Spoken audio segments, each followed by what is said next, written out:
নমস্কাৰ, welcome to Mahavir যুৱ সংগঠন অসম ইউথ গ্ৰুপ। সৰ্বপ্ৰথম সকলোকে উইশ কৰোঁ হেপী এনভাইৰনমেণ্ট ডে। হয় বন্ধুসকল, আজি বিশ্ব পৰিৱেশ দিৱস হয় আৰু বিশ্ব পৰিৱেশ দিৱসৰ উপলক্ষে আমি আজি গছপুলি বিতৰণ, গছপুলি ৰোপণ কাৰ্যসূচী হাতত লৈছিলোঁ। পাণ্ডুৰ বিভিন্ন প্ৰান্তত আমি গছপুলি বিতৰণ কৰিলোঁ। আজি আমাৰ স্থানীয় ৰাইজে যথেষ্ট সঁহাৰি দিলে, তাৰ লগতে বয়োজ্যেষ্ঠসকলৰ আশীৰ্বাদ আৰু স্থানীয় বন্ধুসকলৰ সহযোগিতাত আমি এইখিনি কাম কৰিবলৈ সক্ষম হ'লোঁ। অতি গুৰুত্বপূৰ্ণ মেছেজ এটা দিবলৈ চেষ্টা কৰিলোঁ। এই মেছেজটো আমাৰ সকলোৰে বাবে অতি গুৰুত্বপূৰ্ণ হয় যে লিফলেটৰ মাধ্যমে আমি ছেভ ট্ৰিজ বুলি এটা মেছেজ দিবলৈ চেষ্টা কৰিলোঁ। অৰ্থাৎ গছ সংৰক্ষণ কৰিব পাৰিলেহে আমি নিজকে সংৰক্ষণ কৰি ৰাখিব পাৰিম। অৰ্থাৎ মানৱ সমাজ থাকিবলৈ হ'লে গছ থকাটো অতি প্ৰয়োজনীয় হয়। আজিৰ দিনটো এই বাৰ্তাটো দিবলৈ চেষ্টা কৰিলোঁ।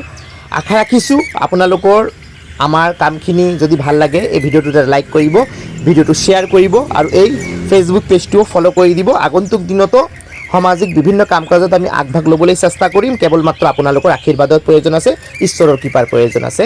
ধন্যবাদ।